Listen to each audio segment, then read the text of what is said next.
नमस्कार साथियों, स्वागत है आपका इस वीडियो में। इस वीडियो में हम देखेंगे कुछ और योजनाएं जो कि आपके एग्जाम पॉइंट ऑफ व्यू से बहुत इंपॉर्टेंट होने वाली है। ठीक, तो आइए शुरू करते हैं। देखिए, स्ट्रीट परियोजना और मेडिसेप, ये दोनों ही जो स्कीम है वो है केरल राज्य की। ठीक है ना, केरल राज्य की। और वैसे लिखोगे तो केरला बोलते हैं, ठीक है ना, इंग्लिश में तो वैसे ए लगा देते हैं एक्स्ट्रा वर्ड के लिए। तो स्ट्रीट और मेडिसेप। अच्छा, ये मेडिसेप है क्या? देखिए, इधर पे लिखा हुआ है मेडी मतलब मेडिकल से आप रिलेट कर सकते हो, मेडिसिन से रिलेट कर सकते हो। मेडिसिन क्या करती है? आपके हेल्थ को अच्छा करती है। ठीक, तो ये जो मेडिसेप है ये हेल्थ इंश्योरेंस कवर है, जो कि किन के लिए है?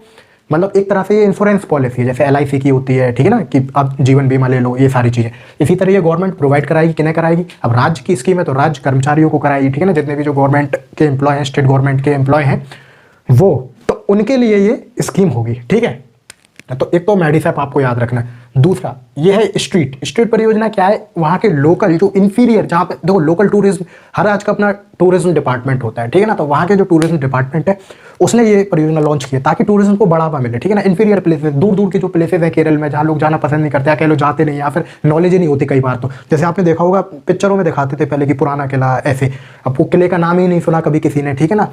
तो उस तरह की जितनी भी प्लेस है उन्हें अच्छा बनाया जाएगा, इंफ्रास्ट्रक्चर उनका अच्छा किया जाएगा, और ताकि टूरिज्म को बढ़ावा मिले, लोकल टूरिज्म को बढ़ावा मिले। ठीक है, तो स्टेट के अंदर ही। ठीक, अच्छा, केरल की अगर बात की तो केरल जो हाईएस्ट लिटरेसी अगर इंडिया में कहीं है तो केरल में। हाईएस्ट मेल लिटरेसी की अगर आप बात करोगे तो वो भी केरल की है। फीमेल लिटरेसी की अगर बात करेंगे तो वो भी केरल की है। ठीक, और ओवरऑल लिटरेसी रेट की आप बात करेंगे तो सबसे ज़्यादा केरल की है। ठीक, केरल में भी हाल ही में एक योजना और लॉन्च की गई, स्कीम और लॉन्च की गई, जिसका नाम है वनीकरण। वनीकरण का देखो, वनीकरण यानी कि वनों को लगाना है, यानी कि एफोरेस्टेशन। एक होता है डिफोरेस्टेशन, मतलब पेड़ों की कटाई, और एफोरेस्टेशन पेड़ों को लगाना। जब पेड़ों को लगाएंगे तो उससे क्या होगा? सॉइल एरोजन, जो मृदा अपरदन है उसको रोक मिलेगी, ठीक है ना। और क्या होगा? क्लाइमेट प्यूरिफाई होगा, ताज़ी हवा मिलेगी। ठीक, क्लाइमेट को बचाने में भी ये उपयोगी साबित होगा, इसलिए ये परियोजना लॉन्च की गई है। ठीक, केरल ही एकमात्र ऐसा राज्य है भारत में जिसका अपना खुद का इंटरनेट है, इसको आप याद रखेंगे। ठीक है, हालांकि जो BPL फैमिली होती है, बिलो पॉवर्टी लाइन की, जिनके पास ये कार्ड होता है, उनको ये फ्री इंटरनेट प्रोवाइड भी केरल राज्य कराता है। इतना क्लियर है। फर्स्ट पेपरलेस कोर्ट की जो पूरी प्रोसेस है वो पेपरलेस है। यानी अब पेपरलेस का मतलब ये नहीं है कि अब जज ने याद कर लिया कि इसको ये वाली सजा दी थी, ऐसा नहीं। ठीक है, वकील भी सब याद करके आ रहा है, ऐसा नहीं। तो पेपरलेस का मतलब है उसकी जगह इलेक्ट्रॉनिक डिवाइसेज, यानी कि ई-टैब, यानी कि जो टैब्स हो गए, इस तरह की जो सोर्सेज है वो यूज़ होंगे। ठीक, तो पहला ऐसा राज्य जहाँ का जो कोर्ट है, फर्स्ट पेपरलेस कोर्ट, वो केरल राज्य का है। आप इसको भी याद रखेंगे। ठीक, केरल में ही एक नेशनल पार्क है इराविकुलम, जो कि पूछ लिया जाता है एग्जाम्स में। आजकल आपने देखा होगा स्टैटिक जीके के नाम पर नेशनल पार्क, टाइगर रिजर्व, ये सारे बहुत सारी चीज़ें पूछी जा रही हैं। ठीक, तो इराविकुलम क्या है?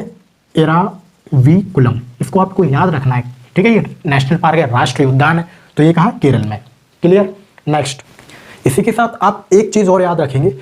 जैसे कल के वीडियो में मैंने आपको बताया था कि भारत में इस समय 12 बीच जो ऐसे हैं, यानी कि समुद्री तट ऐसे हैं जिन्हें ब्लू फ्लैग सर्टिफिकेट मिल रखा है। ठीक है ना, तो उन 12 में से एक बीच जिसका नाम है कप्पड़ बीच, ये कहाँ है? ये केरल का ही है। इसको आप याद रखेंगे, पूछ लिया जाता है ये, ठीक है ना, स्टैटिक जीके के अंतर्गत आपसे पूछ सकते हैं। एक चीज़ आपको और याद रखना है, जब केरल की बात है, केरल में एक डांस फेस्टिवल मनाया जाता है, डांस फेस्टिवल। ठीक है, डांस फेस्टिवल का देखो, एक तो होता है फेस्टिवल, जैसे त्योहार, दिवाली मनाते हैं, होली मनाते हैं। डांस फेस्टिवल का क्या होता है? उस फेस्टिवल में एक पर्टिकुलर पारंपरिक तरह का डांस किया जाता है। जैसे आपने देखा गुजरात में क्या होता है? डांडिया होता है, गरबा होता है। ठीक, इसी तरह से तो अगर आप देखेंगे तो एक डांस फेस्टिवल मनाया जाता है केरल में, जिससे उसका एक निकनेम और है, डांस ऑफ टाइगर्स उसे कहते हैं। तो उस डांस फेस्टिवल का नाम क्या है? वो है पुलिकली।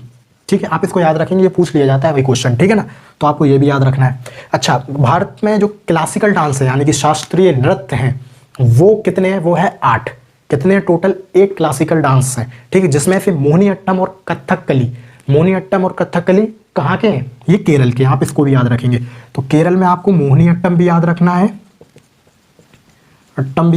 और एक याद रखना है कथकली। ठीक, कथकली। अच्छा, इसको आप कथक से कंफ्यूज ना करें।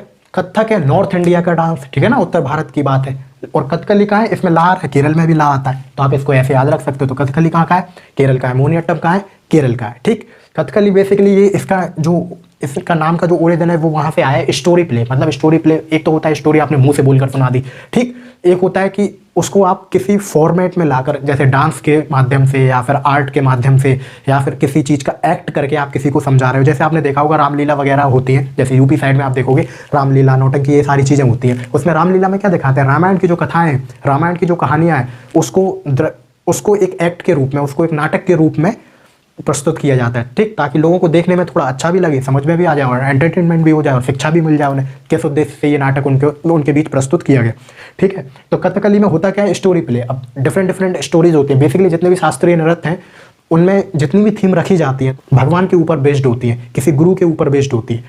तो आप इसको याद रखेंगे, क्योंकि आजकल जो स्टैटिक जीके में कह लो या फिर आर्ट एंड कल्चर के जितने भी क्वेश्चन है वो बहुत डेप्थ में जाकर पूछे जाने लगे। आजकल स्टैटिक जीके के अंतर्गत कह लो या फिर आर्ट एंड कल्चर की बात कर लो, बहुत डेप्थ में क्वेश्चन जाकर पूछा जाने लगा है, ठीक। इसलिए आप इसको याद रखेंगे कि कथकली, इसका मतलब क्या होता है, स्टोरी प्ले, स्टोरी को सुनाना किसी प्ले के माध्यम से, नाटक करके, डांस करके, इस तरह से, ठीक। तो आप, आई थिंक आपको ये सारा जो कुछ भी मैंने इस वीडियो में आपको बताया इजीली आपको बहुत आसान तरीके से याद हो चुका है।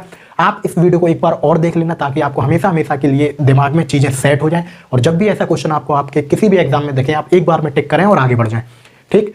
और ऐसे इंपॉर्टेंट वीडियोस आपको डेली मिलते रहेंगे, तो उसके लिए आप चैनल को सब्सक्राइब जरूर कर लें और बेल आइकन को जरूर प्रेस कर लें ताकि एक भी वीडियो का नोटिफिकेशन आपसे मिस ना हो पाए। अभी के लिए इतना ही, मिलते हैं नेक्स्ट वीडियो में, तब तक के लिए थैंक यू सो मच।